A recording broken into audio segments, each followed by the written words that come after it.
kajian kita tentang potret kehidupan para sahabat Nabi Muhammad Sallallahu Alaihi Wasallam, di mana 6 orang sahabat sudah kita paparkan pada 2 pengajian yang lalu, dan kali ini insya Allah kita akan dapatkan lagi beberapa orang sahabat tercinta radhiyallahu anhum. Hanya kali ini berbeda dengan 2 pengajian yang lalu. Kali ini kita fokus kepada satu kejadian penting yang dialami oleh sahabat yang akan kita ceritakan. Makanya di sini kita tuliskan, di mana judul pada kesempatan pagi hari ini adalah Ajaibus Sahabat, itu keajaiban-keajaiban tingkah laku para sahabat yang membuat kita kagum, yang membuat kita malu pada diri kita sendiri, yang semestinya mendorong kita untuk bisa mensuri tauladani mereka insya Allah. Nah, yang di sini juga ingin kita ingatkan bagi mereka yang ingin mendalami lebih banyak tentang kehidupan para sahabat, di antara marajih yang kita gunakan pada pengajian kita, pertama adalah kitab Al-Isti'ab fi Asma'il Ashab karangan Al-Imam Abu Umar Yusuf bin Abdul Bar An-Namri Al-Furtubi. Kemudian yang kedua yaitu kitab Usudul Ghabah fi Ma'rifatis Sahabah karangan Al-Imam Abdul Hasan Ali bin Muhammad Al-Jazari Ibnul Athir. Sedangkan yang ketiga yaitu kitab Al-Isabah fi Tamyizis Sahabah karangan Al-Imam Syihabuddin Ahmad bin Ali ibn Hajar Al-Asqalani. Nah, di sana masih banyak kitab-kitab tarikh dan sejarah yang lainnya yang perlu untuk kita telaah agar kita lebih banyak mendapatkan informasi tentang kehidupan para sahabat Nabi alaihi salatu wassalam. Nah, hari ini yang pertama kali akan kita ceritakan sedikit saja satu cuplikan tentang sahabat Nabi dari kalangan Ansar yang bernama Ubay ibn Ka'ab al-Ansari radhiyallahu ta'ala anhu. Ubay ibn Ka'ab al-Ansari nama lengkapnya adalah Abu Tufail Ubay ibn Ka'ab ibn Qais ibn Ubaid ibn Zaid An-Najjar. Beliau dari Bani Najjar, salah satu penduduk asli daripada kota Madinah, dan beliau termasuk golongan orang Ansar. Beliau ini dikenal dengan julukan Sahibul Hummah, artinya orang yang selalu meriang, demam badannya. Ada apa dengan julukan ini, saudara? Ada cerita khusus bagi yang bersangkutan. Mari kita telaah dan mari kita ambil hikmahnya. Di mana Ubay bin Ka'ab radhiyallahu ta'ala anhu pernah suatu ketika bertanya kepada Nabi kita Sayyiduna Muhammad sallallahu alaihi wasallam, di mana beliau mengatakan, ya Rasulullah, ma jazaa'ul humma? Wahai Rasulullah, apakah ganjaran daripada sakit meriang? Jadi kalau ada orang Islam meriang, demam badannya, apa sih ganjarannya dari Allah Subhanahu wa ta'ala? Apa jawab Nabi alaihi salatu wassalam? Tujzi'ul hasanati ala sahibiha mahtala alaihi qadamun aw daraba alaihi irqun. Jadi kata Nabi alaihi salatu wassalam, meriang yang diderita oleh seorang muslim tersebut akan melahirkan kebajikan-kebajikan, aneka ragam ganjaran pahala bagi yang mengalaminya selama hayat masih dikandung badan, kaki masih bergerak, keringat masih bercucuran, saudara. Itu jawab Nabi. Ternyata seorang muslim kalau terkena meriang, saudara, ada ganjaran tersendiri dari Allah Subhanahu wa ta'ala, dengan syarat kalau dia menerimanya dengan ridha dan sabar, bukan dengan keluh kesah. Nah, kemudian apa setelah mendengar itu? Ubay ibn Ka'ab radhiyallahu ta'ala anhu langsung mengangkat tangan berdoa kepada Allah. Bunyi doanya, Allahumma inni as'aluka humma. Ya Allah, aku mohon kepada engkau meriang. Dia minta meriang, saudara. Tapi bukan meriang sembarang meriang. Beliau minta meriang yang bagaimana? Meriang yang la tamna'uni khurujan fi sabilik. Aku minta kepada engkau meriang, ya Allah, tapi meriang yang tidak menghalangiku untuk jihad di jalanmu. Wala khurujan ila baitik. Dan juga meriang yang tidak menghalangiku untuk ke rumahmu, untuk ibadah. Wala masjidan nabi. Meriang yang juga tidak menghalangiku untuk mendatangi masjid nabimu. Itu bunyi doanya, saudara. Dia minta ke Allah meriang. Yang penting itu meriang tidak menghalangi dia untuk jihad, tidak menghalangi dia datang ke Baitullahil Haram di Makkah, rumah Allah, dan tidak menghalangi dia untuk ke masjid Nabi. Itu yang dia minta. Lalu apa yang terjadi? Diriwayatkan, saudara, falam yumsi Ubayyun qad illa wa bihi ummah. Tidaklah Ubay ini hidup setiap hari, tidaklah beliau itu menyambut siang hari dalam kehidupannya, kecuali setiap hari dia meriang, saudara. Subhanallah. Jadi tiap hari dia meriang, sampai dia wafat dia meriang, saudara. Enggak baik-baik meriangnya. Tapi walaupun dia meriang, tetap dia jihad, tetap dia ke masjid, tetap dia menunaikan ibadah haji, tetap dia melakukan ibadah sesuai dengan doanya kepada Allah Subhanahu wa ta'ala. Subhanallah. Kira-kira yang hadir di sini ada yang berani berdoa minta penyakit? Ini namanya berdoa minta penyakit ini, saudara. Subhanallah. Ini satu cuplikan saja sengaja ingin saya sampaikan. Lihat, saudara, kenapa Ubay meminta penyakit tersebut? Bukan karena faktor penyakitnya, tapi karena ganjaran yang dijanjikan oleh Allah dan Rasulnya.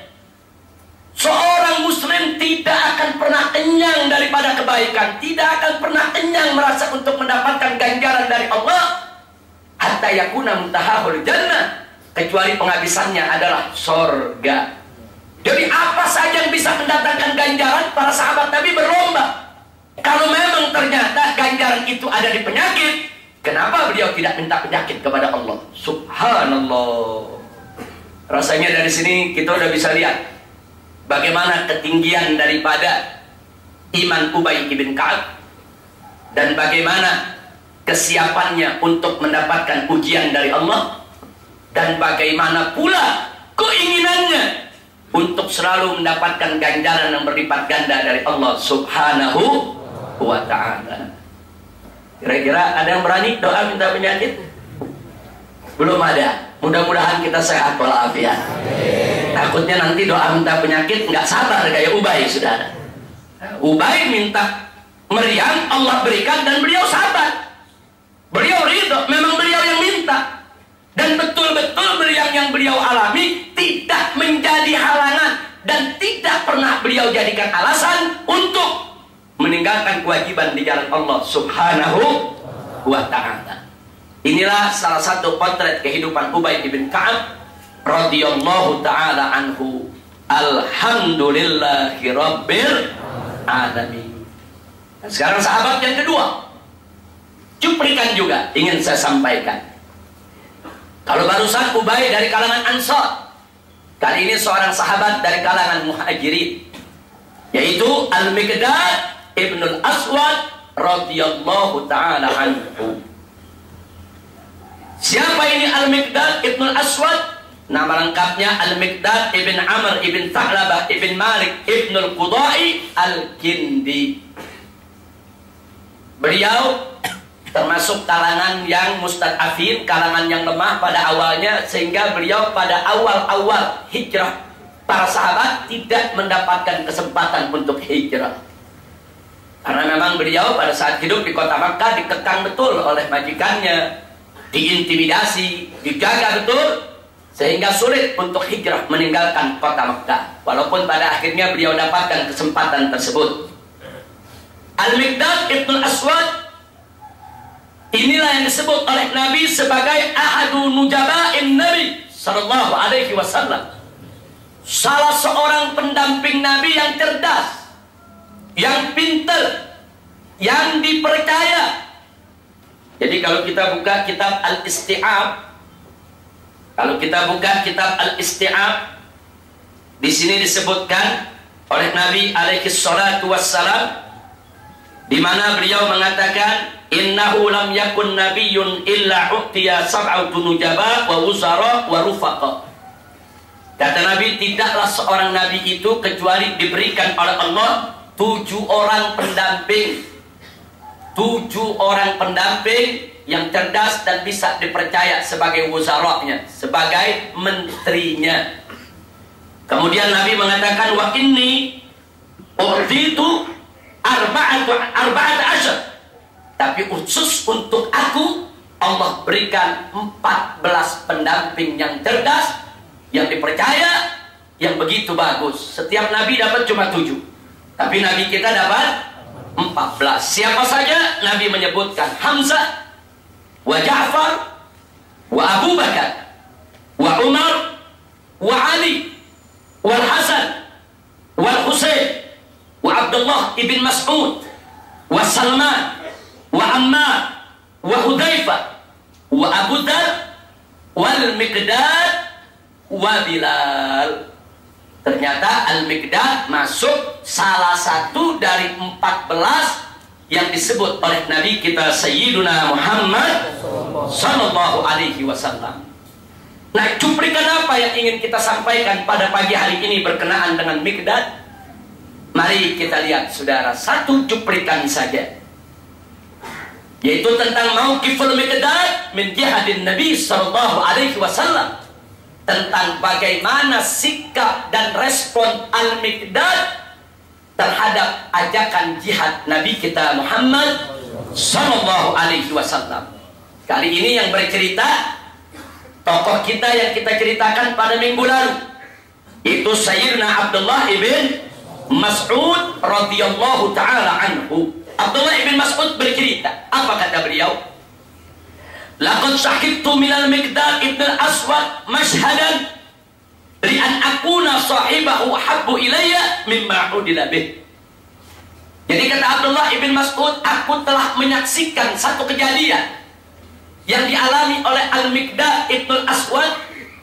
Andai kata aku yang melakukannya, niscaya aku lebih suka dibandingkan daripada amal-amal sepertinya yang lainnya, saudara. Kalau ada amal-amal lain yang seimbang dengan itu, aku lebih suka kalau aku bisa melakukan apa yang dilakukan oleh Al-Miqdad ketika itu. Apa yang terjadi? Mari kita lihat. Di sini dikatakan, saudara, oleh Abdullah ibn Mas'ud, atan Nabiya sallallahu alaihi wasallam wa huwa yad'u 'alal musyrikin. Suatu hari Miqdad radhiyallahu ta'ala anhu datang ke majelisnya Nabi.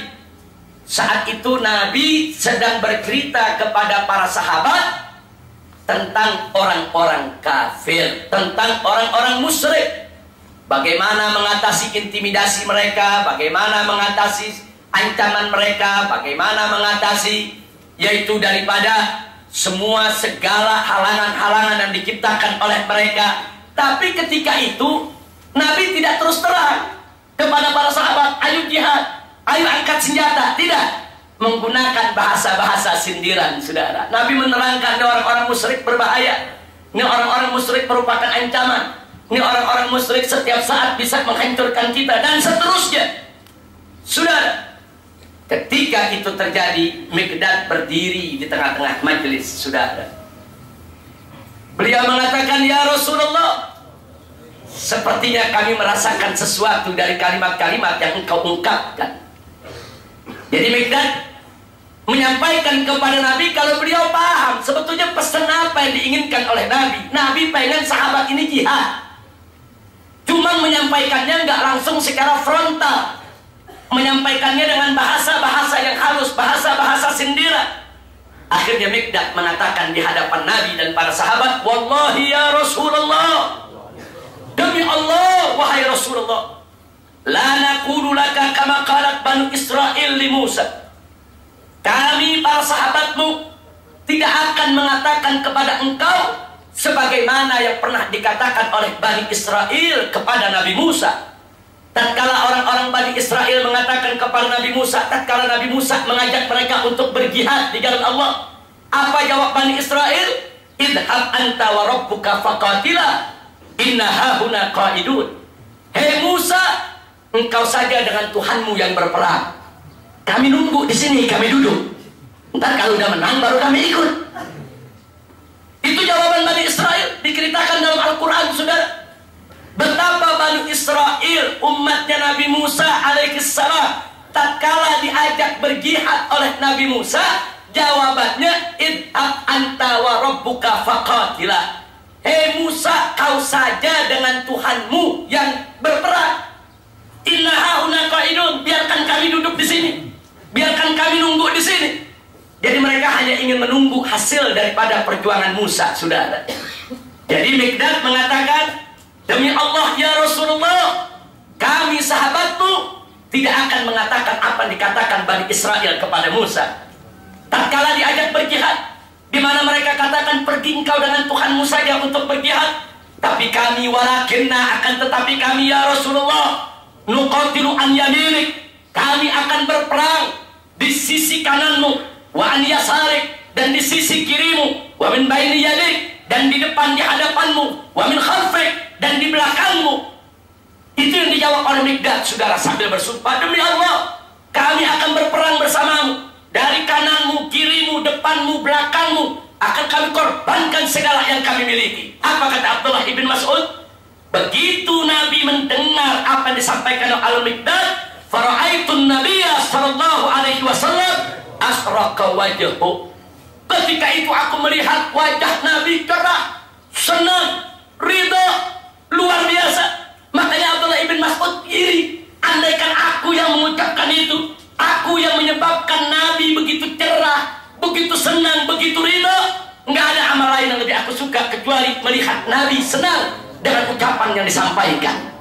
Subhanallah. Jadi saudara, inilah profil sahabat Nabi. Semua sahabat Nabi seperti itu. Nggak ada sahabat Nabi yang disuruh jihad terus lari. Nggak ada sahabat Nabi yang disuruh jihad kemudian cari-cari alasan untuk menghindar dari kewajiban.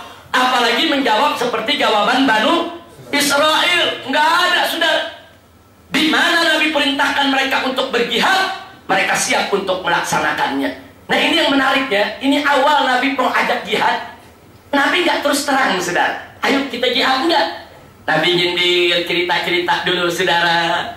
Mikdad di tengah-tengah dengar, nih kayaknya Nabi ngajak jihad ini. Ini kok yang dengar nggak paham-paham ini, saudara. Langsung beliau berdiri, wallahi ya Rasulullah, demi Allah wahai Rasulullah, kami tidak akan mengatakan apa yang dikatakan Bani Israel kepada Musa. Tidak. Tapi kami akan berperang bersamamu, dari kananmu, dari kirimu, dari depanmu, dari belakangmu. Perang untuk di jalan Allah, mencari ridha Allah dan ridha Rasulnya. Alhamdulillah. Mudah-mudahan kita diberikan sikap semacam ini. Kita diberikan keberanian semacam ini. Kita diberikan keberanian, kesanggupan, kemampuan, kemauan untuk berjihad di jalan Allah. Dimanapun posisi kita, mau di depan, di belakang, samping kanan, samping kiri, untuk menegakkan agama yang dibawa oleh Nabi Muhammad sallallahu alaihi wasallam. Nah baik ya akhwan, itulah Al-Mikdad. Sengaja cuplikan itu yang ingin saya ambil, karena cuplikan itu sangat terkenal di kalangan sahabat dan terkenal di kalangan para tabi'in dan tabi'in. Kalau mendengar nama Mikdad, semua ulama ingat bagaimana dahsyatnya ucapan Mikdad yang membuat akhirnya para sahabat begitu dengar Mikdad, saudara, bersumpah sedemikian rupa dan Nabi senang, akhirnya takbir bergema di sekitar Nabi. Takbir, sallu ala Nabi. Mudah-mudahan kita termasuk yang menyenangkan hati Nabi, yang membuat cerah wajah Nabi. Bagaimana cara membuat senang Nabi, cerah wajah Nabi? Seperti apa yang dilakukan oleh Mikdad, di mana kita siap untuk mengorbankan apa saja yang kita miliki untuk menegakkan Islam yang dibawa oleh Nabi Muhammad sallallahu alaihi wasallam. Baik, kali ini kita kembali ke seorang Ansor. Tadi pertama Ansor, kedua Muhajir, sekarang Ansor lagi. Siapa yang ketiga? Umar ibnul Humam al-Ansari. Umar ibnul Humam al-Ansari nama lengkapnya adalah Umar ibnul Humam ibnul Jamuh ibn Zaid ibn Haram as-Salami, di mana beliau salah seorang sahabat Nabi kita Muhammad sallallahu alaihi wasallam, dan beliau adalah awwalu qatilin qutila minal ansar fil Islam, yaitu orang Ansor yang pertama kali mati syahid di jalan Allah. Orangnya masih muda, sudah anak muda yang pertama kali mati syahid dari kalangan Al-Ansor, yaitu yang senantiasa membela Nabi kita Muhammad sallallahu alaihi wasallam. Mari kita lihat bagaimana beliau ini syahidnya, bagaimana beliau itu terbunuh sebagai seorang syahid di hadapan Nabi kita Sayyiduna Muhammad sallallahu alaihi wasallam. Kejadian itu kejadiannya di perang Badar. Kejadiannya di perang Badar. Mari kita bacakan sedikit cuplikannya, saudara.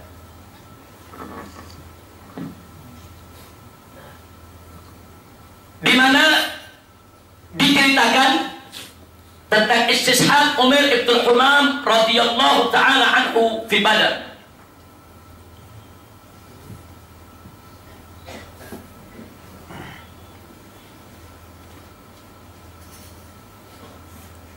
Kita bacakan. Lamadana al-musyrikuna yauma Badr. Tatkala orang-orang musyrik sudah dekat dengan kaum muslimin berhadap-hadapan di medan Badar, qala Nabi sallallahu alaihi wasallam, maka Nabi sallallahu alaihi wasallam bersabda kepada para sahabatnya yang sudah siap tempur, saudara. Kata Nabi, qumu ila jannatin arduhas samawati wal ard. Hei para sahabatku, bangkitlah kamu semua, bangun, tegak, berdiri untuk masuk ke dalam surga yang hamparannya seluas langit dan bumi. Yaqulu Umar, di barisan tersebut ada Umar ibn Humam, saudara. Maka Umar bertanya kepada Nabi, ya Rasulullah, jannatun arduhas samawati wal ard, ya Rasulullah, surga yang hamparannya seluas langit dan bumi. Terus Nabi mengatakan, na'am, ya, surga yang hamparannya seluas langit dan bumi, sangat luas. Kemudian apa, saudara, dijawab oleh Umar radhiyallahu taala anhu? Bahin ya Rasulullah. Jadi kalau orang kita bilang nih, bagus ya Rasulullah. Kemudian Nabi bertanya lagi, ma yahmiluka ala qaulika bahin. Hei anak muda, apa yang membuat kamu mengatakan bahin? Apa sebetulnya yang membuat engkau mengatakan bagus? Apa dijawab oleh Umar? La wallahi ya Rasulullah, tidak ada apa-apa ya Rasulullah. Demi Allah, wahai Rasulullah, tidak ada apa-apa. Illa raja'a an akuna min ahliha, kecuali aku hanya berharap semoga aku termasuk penghuninya. Nabi langsung jawab saat itu, saudara. Apa kata Nabi? Fa innaka min ahliha, engkau ya Umar termasuk daripada penghuni surga. Subhanallah. Kalau udah Nabi yang kasih tahu begitu, saudara, itu berita udah nggak ada bohongnya. Kalau Nabi yang udah kasih tahu begitu, saudara, Umar ini pasti akan menjadi ahli surga. Karena Allah nyatakan dalam Al-Quran, wa ma yantiqu anil hawa in huwa illa wahyu yuha. Dari mana Nabi tahu Umar akan masuk surga? Karena beliau seorang Nabi, mendapat wahyu dari Allah. Allah yang mengetahui segala kegaiban, dan Allah yang memberikan tahu Nabi kita Muhammad sallallahu alaihi wasallam. Nah, setelah Nabi mengatakan begitu, senang hati Umar, sudah senang hatinya. Dia lihatin orang-orang kafir, sudah. Dia ada di barisan kaum muslimin. Dia ambil satu bungkus, satu kantong kecil, di dalamnya ada beberapa biji korma, saudara. Fa akhraja Umar tamaratin min kirbatin. Umar ambil beberapa butir korma, dia makan, saudara. Dia makan sambil nunggu komando, sambil lihat musuh, saudara, di depan. Nah kemudian apa dikatakan? Begitu dia sedang makan, faja'ala ya'kulu minhunna, sementara dia baru makan itu korma. Tsumma qala, kemudian Umar berkata, la in ana huyitu hatta akula thamarati hadhihi innaha la hayatun tawilah. Ini tangannya masih makan korma nih. Nabi udah janjiin masuk surga. Kalau ana makan korma dulu nih, semua sampai habis, kelamaan masuk surga. Dia bilang la hayatun tawilah. Ini satu hidup yang terlalu panjang. Surga udah di depan, Nabi udah janjiin masuk surga. Makan korma dulu, kelamaan, kepanjangan di hidup. Lalu apa yang terjadi? Dia buang itu korma, dia hentakkan dia punya kuda, dia terjang sendirian sudah. Dia nggak menunggu lama-lama masuk surga. Dia terjang sendirian ke tengah-tengah musuh. Belum sampai di musuh saudara, puluhan anak panah menyambut dia. Dia tidak peduli.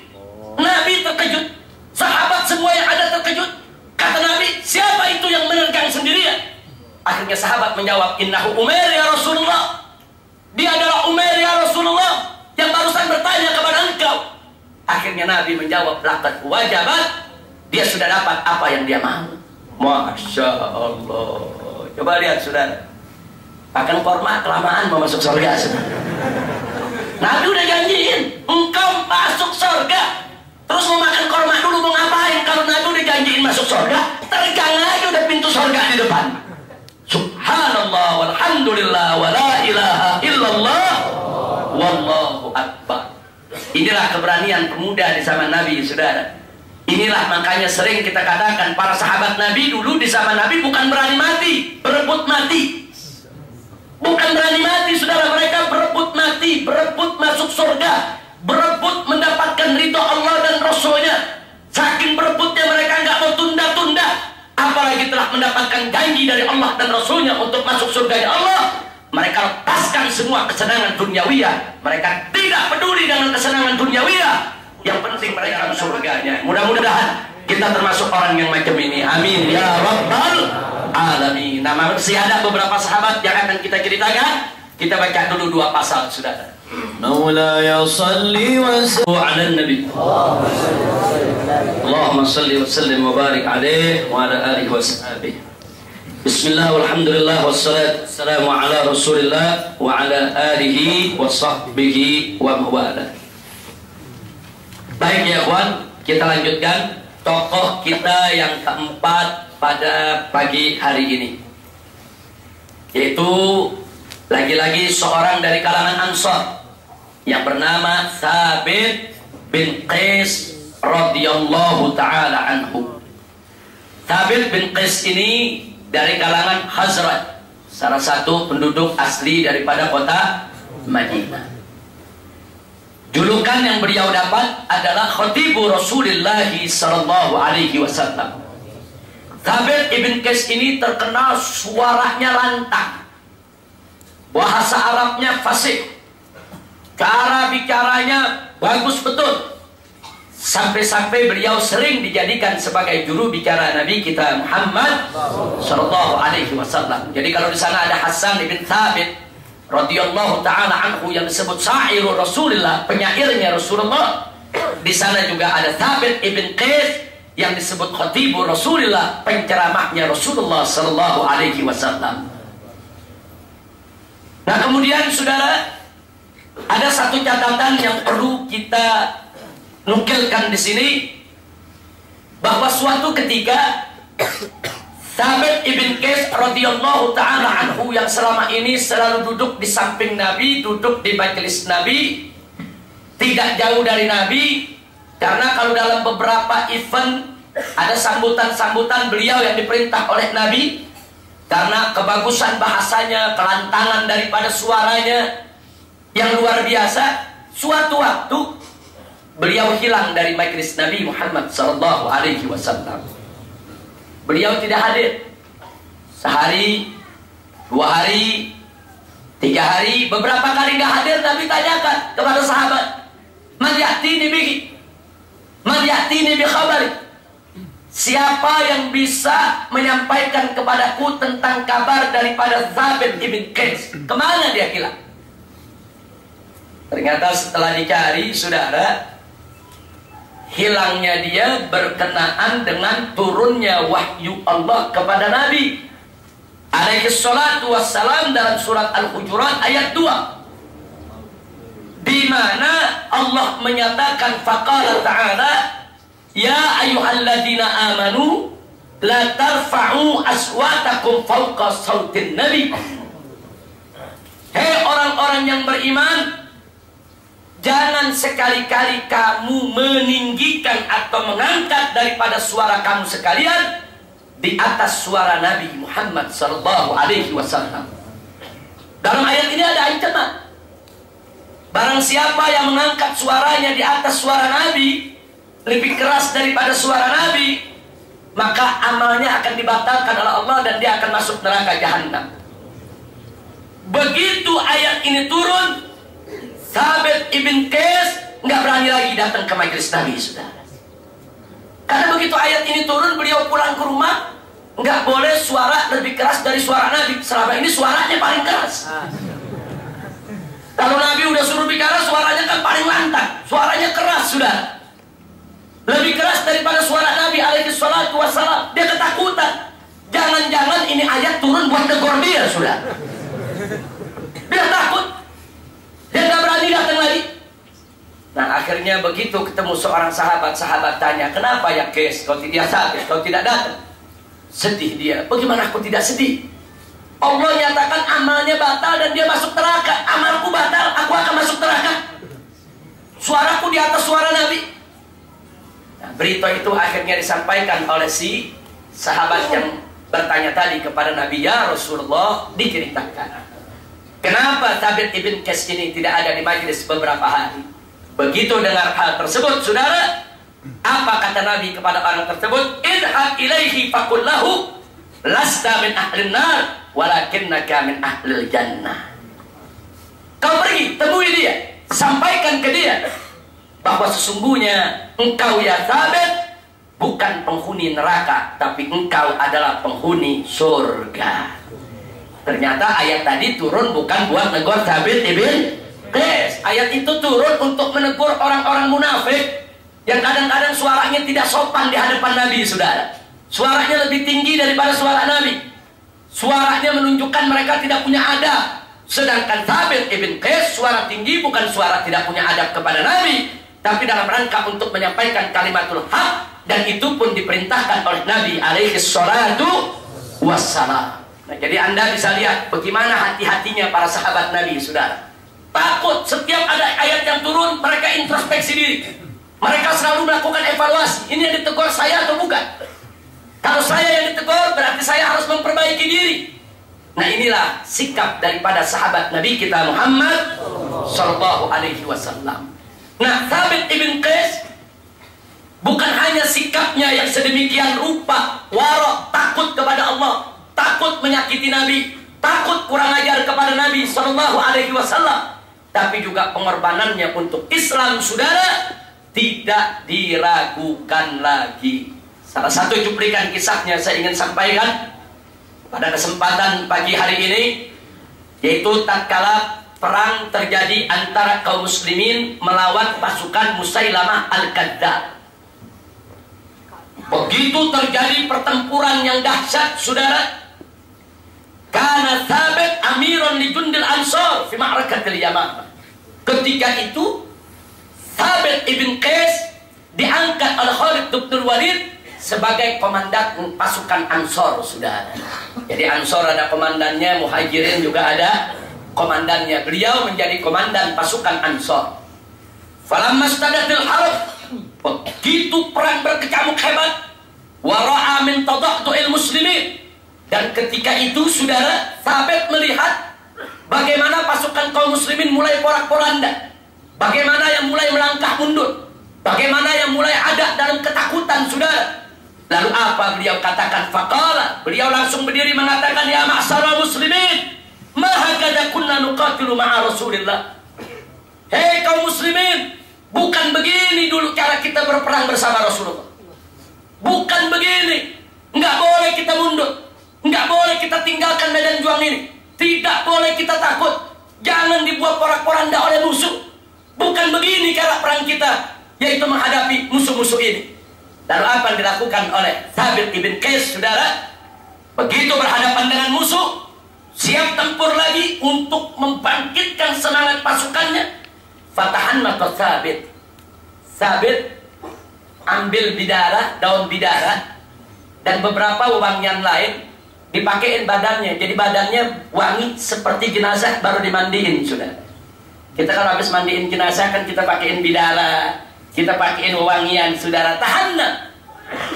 Dia pakein dedaunan, dia punya badan supaya baunya bau orang yang habis dimandiin, saudara. Habis dimandiin ketika meninggal dunia. Enggak sampai di situ. Watakafan, dia pakai kafan. Udah dia berikan daun bidara, dia pakai kafan. Enggak sampai di situ. Di tempat dia berpijak, wa hafara li nafsihi khufratan fil ard. Dia gali lubang, saudara, setinggi daripada lututnya. Begitu dia gali lubang, saudara, fayanzilu fiha, dia masuk ke dalam lubang tersebut, ila nisfi saqaihi. Itu dia masukkan sampai batas daripada betisnya tadi. Untuk apa? Wa yabqa thabitan fi mauqifi. Jadi dia masuk ke dalam lubang, dia tanam, dia punya kaki, saudara, di dalam lubang supaya dia nggak bisa lari. Jadi kalau musuh datang, apapun yang terjadi, dia punya kaki sudah ditanam dalam tanah. Dia tidak mau lari, itu ditunjukkan di depan daripada semua pasukannya. Setelah itu dia diri tegak, begitu musuh yang jumlahnya hampir 40.000, pasukan Musailamah Al-Kadzdzab menyerbu, dia tidak bergeming, dia tidak bergerak, dia biarkan dirinya apapun yang terjadi, dan akhirnya beliau mati syahid di lubang tersebut, sudah. Subhanallah. Jadi Anda bisa lihat bagaimana orang model Thabit ibn Qais supaya dirinya nggak lari, saudara, kakinya dia tanam dalam tanah supaya nggak lari. Kalau dia ditanam kan nggak bisa lari, saudara. Apapun yang datang musuh menyerang, dia harus hadapi walaupun dia harus mati. Dan ternyata apa yang dilakukan ini mampu membangkitkan semangat orang-orang Ansor, dan orang-orang Ansor akhirnya tergerak. Mereka memukul mundur daripada pasukan Musailamah sampai pasukan Musailamah Al-Kadzdzab masuk ke dalam bentengnya dan menutup pintu benteng karena tidak mampu menghadapi kegagahan dan keberanian daripada orang-orang kaum muslimin, baik dari Muhajirin dan Ansor. Alhamdulillah. Nah, kemarin kita sudah cerita bagaimana pintu itu terbuka, yaitu oleh Al-Barra ibn Malik radhiyallahu taala anhu. Nah, ketika itu, saudara, Thabit ibn Qais tidak sendiri. Yang menemani beliau di samping beliau sampai mati sakit bersama beliau, saudara, yaitu Zaid ibn Khattab, adik daripada Sayyidina Umar ibn Khattab radhiyallahu taala anhu. Begitu juga Salim maula Abi Hudzaifah. Beliau juga seorang sahabat Nabi daripada penghafal Al-Qur'an yang juga ikut akhirnya mati syahid bersama Thabit ibn Qais dalam perang Yamamah. Alhamdulillahi rabbil alamin. Kira-kira kalau pasukan zaman sekarang bagaimana, sudah? Mau perang nyiapin tempat lari dulu. Ini kira-kira kalau peluru habis ada tempat lari kan? Orang sekarang kan kebanyakan nyiapin tempat lari, saudara. Ini enggak nyiapin tempat lari. Dia tanam, dia punya kaki supaya tidak bergerak, supaya tidak bisa lari, supaya apapun yang terjadi dia tidak bergeming, tetap menghadapi musuh. Inilah salah satu bentuk potret kehidupan sahabat Nabi yang berjuang mengorbankan harta benda sekaligus nyawanya untuk Allah dan Rasulnya. Alhamdulillahi rabbil alamin. Baik, itu barusan kita lihat potret kehidupan daripada Thabit ibn Qais radhiyallahu taala anhu.